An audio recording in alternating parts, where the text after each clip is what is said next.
Hello. आज हम ये देखेंगे कि सी लैंग्वेज में स्टोरेज क्लासेस क्या होती हैं। ये जो स्टोरेज क्लासेस है, ये कंपाइलर की दृष्टि से यदि हम देखें तो वेरिएबल नेम किस स्थान पे स्टोर होते हैं, इनकी बिट्स या इनके वेरिएबल की वैल्यू क्या होगी। कंपाइलर में मेनली दो एरिया होते हैं जहाँ पर इन वेरिएबल्स की वैल्यू स्टोर की जाती है। पहली होती है मेमोरी और दूसरा होता है सीपीयू रजिस्टर। जो वेरिएबल की जो स्टोरेज क्लासेस हैं, ये डिसाइड करती हैं कि इन दोनों में से वैल्यूज़ किस जगह पर स्टोर होंगी। इसके अलावा ये दिखाती हैं ये वेरिएबल को कहाँ स्टोर किया गया है, इस वेरिएबल की इनिशियल वैल्यू क्या है, वेरिएबल का स्कोप क्या है, किसी फंक्शन में वेरिएबल्स की वैल्यू रहेगी या नहीं, उस वेरिएबल की लाइफ क्या है, अर्थात इनकी एग्जिस्टेंस क्या है। हम ये बोलते हैं कि storage classes storage class define the scope or visibility and lifetime of variables and functions within a C program. These specifier predates the type that they modify. There are the following storage classes which can be used in a program.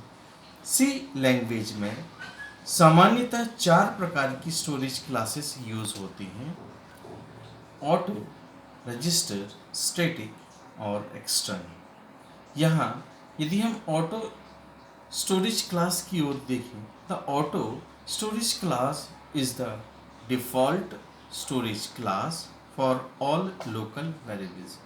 मतलब ये हुआ कि यदि हम किसी programme में जितने भी लोकल वेरिएबल्स हैं उनकी क्लास की ओर देखें तो ये सभी ऑटोमेटिक स्टोरेज क्लास में डिक्लेयर होते हैं।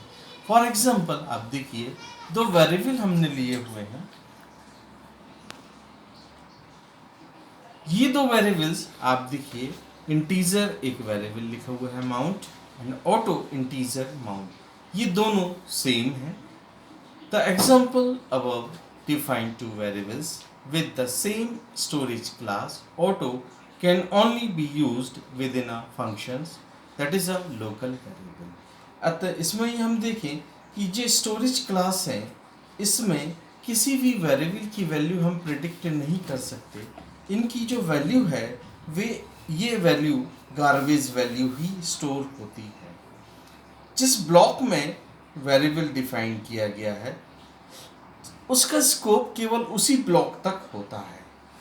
इसकी जो लाइफ है, जब तक कंटेंट ब्लॉक में रहेगा तब तक ही इस वेरिएबल की स्कोप या इसकी लाइफ यहाँ पर अवेलेबल होगी। सेकंड स्टोरेज क्लास जो होती है, इसे हम रजिस्टर स्टोरेज क्लास कहते हैं। ये सीपीयू रजिस्टर में डेटा या वेरिएबल को स्टोर करते हैं। The register storage class is used to define local variable that should be stored in a register instead of RAM. This means that the variable has a maximum size equal to the register size and can't have the unary operator applied to it. The auto storage class is the default storage class for all local variable. यहाँ जब हम देखें कि जो register storage class है, ये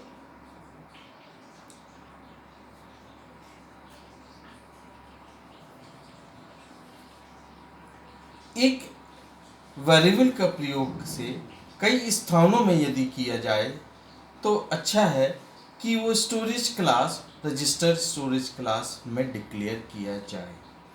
यहाँ इसकी जो इनिशियल वैल्यू होती है वो एक गार्बेज वैल्यू होती है।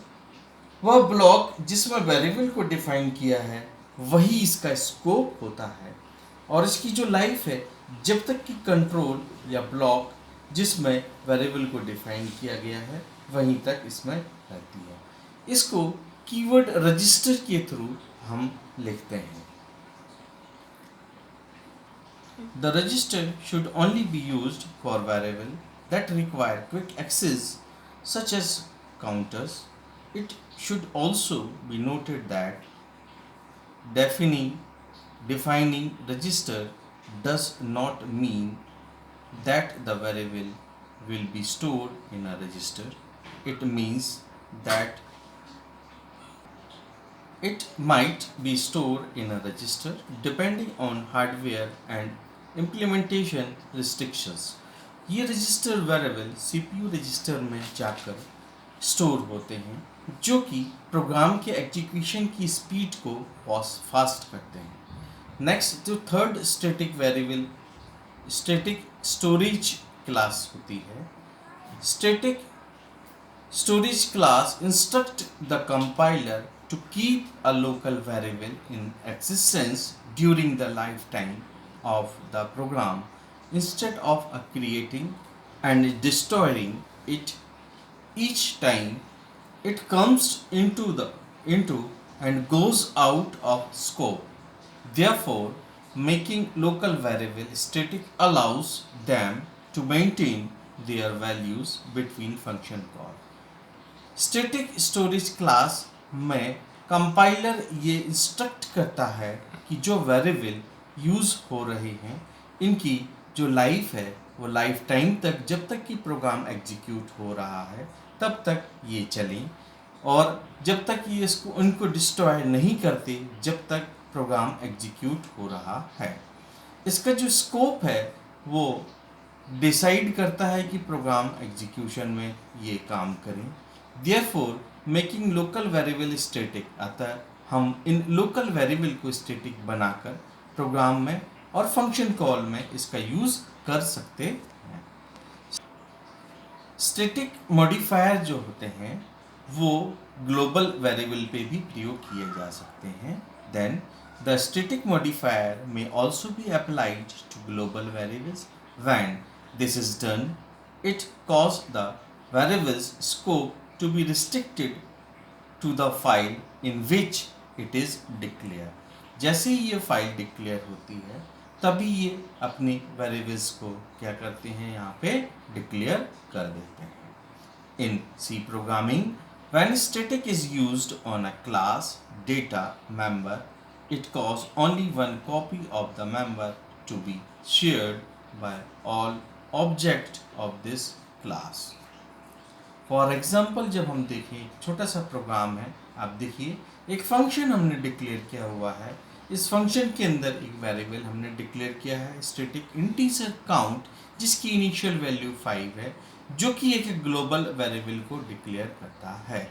ये ग्लोबली हमने एक फंक्शन को डिक्लेयर किया, ग्लोबली हमने एक स्टैटिक वेरिएबल लिया काउंट जिसकी इनिशियल वैल्यू हमने 5 डिक्लेयर की हुई है। मेन के अंदर जब हम देखें एक लूप चलाया है while count minus minus, count क्या कर रहा है उसको माइनस माइनस कर रहा है, एक से डिक्रीज कर रहा है और फंक्शंस कॉल कर रहा है। ये फंक्शन आप देखिए एक फंक्शन के अंदर जब डिफाइन करेंगे तो यही स्टैटिक वेरिएबल जो है एक इंटीजर हमने लिया हुआ है 5 जो कि लोकल स्टैटिक वेरिएबल कहलाता है जो हमने फंक्शन के अंदर डिक्लेयर किया हुआ है जिसकी इनिशियल वहाँ पे वैल्यू इंक्रीमेंट होकर आगे बढ़ रही है। इसका जब हम आउटपुट देखें तो ये होगा कि i is 6 and count is 4, i is 7 and count is 3, i is 8 and count is 2, i is 9 and count is 1, i is 10 and count is 0। यहाँ पर हम देखें एक स्टैटिक वेरिएबल की जब अपन ने बात की थी तो हमने ऊपर ग्लोबल में काउंट को 5 डिक्लेयर किया हुआ था, यहाँ काउंट माइनस माइनस हो रहा है और इंटीजर प्लस प्लस हो रहा है। जब ये इंटीजर प्लस प्लस हो रहा है और काउंट माइनस माइनस हो रहा है तो इसके आउटपुट पे आप देखिए 6 7 8 9 आई हो रहा है और काउंट जो है वो चेंज हो रहा है। नेक्स्ट इसमें यहाँ जब हम देखें कि इस स्टैटिक में ये जो इसका स्टोरेज है ये मेमोरी में हो रहा है, इसकी डिफ़ॉल्ट इनिशियल वैल्यू जो है वो 0 स्टोर हो रही है, और जो स्कोप है वो एक ब्लॉक जिसमें वेरिएबल को डिफाइन किया गया है वहीं पर है, और इसकी जो लाइफ है वेरिएबल को वैल्यू विभिन्न फंक्शन कॉल के दौरान इसकी लाइफ परिवर्तित होती है, परिवर्तित नहीं होती है। कीवर्ड इसमें अपन स्टैटिक का यूज़ करके काम कर सकते हैं। नेक्स्ट जब हम देखें लास्ट जो स्टोरेज क्लास है, इसको हम एक्सटर्न स्टोरेज क्लास कहते हैं। ये एक्सटर्न स्टोरेज क्लास जो है इसमें जो इसका स्कोप है ये ग्लोबली है, पर इसका जो स्टोरेज है वो मेमोरी में डिफ़ॉल्ट इनिशियल वैल्यू को 0 से करके रखता है, और इसका जो लाइफ है as long as program execution does not come to an end, ये जब तक कि प्रोग्राम का एग्जीक्यूशन समाप्त नहीं हो जाता तब तक ही इसकी लाइफ चलती रहती है। और इसका जो कीवर्ड है इसको एक्सटर्न या एक्सटर्न कीवर्ड के द्वारा इसका हम यूज़ करते हैं। इसी प्रकार जब हम देखें कि the extern storage class is used to give a reference of a global variable that is visible to all the program or files. When we use extern, the variable cannot be initialized, as all it does is point that variable name at the storage location that has been previously defined. When we have multiple files, यदि हमारे पास कई सारी files हैं and we define a global variable, और हमने global variable और function को define किया गया है which will be used in other file, इसे हम अदर फाइल में यूज कर रहे हैं, then extern will be used to in another file to give reference of defined variable और फंक्शन। यदि हम किसी अन्य फाइल में इस वेरिएबल का यूज कर रहे हैं तो उस फंक्शन का या वेरिएबल का हमें रेफरेंस देना पड़ेगा, और इसका प्रयोग हम इसमें प्रोग्राम में कर सकते हैं। इसके एग्जाम्पल को जब हम देखें कि मान लिया हमारे पास दो फाइल हैं, एक फाइल जिसका कि नाम main.c है, दूसरी फाइल जिसका कि नाम write.c है। मेन फाइल में हमने एक ग्लोबली एक्सटर्न वेरिएबल को डिक्लेयर किया हुआ है राइट एक्सटर्न, ओके। देन यदि हम एक दूसरी फाइल में देखें तो एक्सटर्न फंक्शन जब हम इसको कॉल करते हैं तब हम इसका जब आउटपुट देखें तो ये आपको मिलेगा 5। Thank you.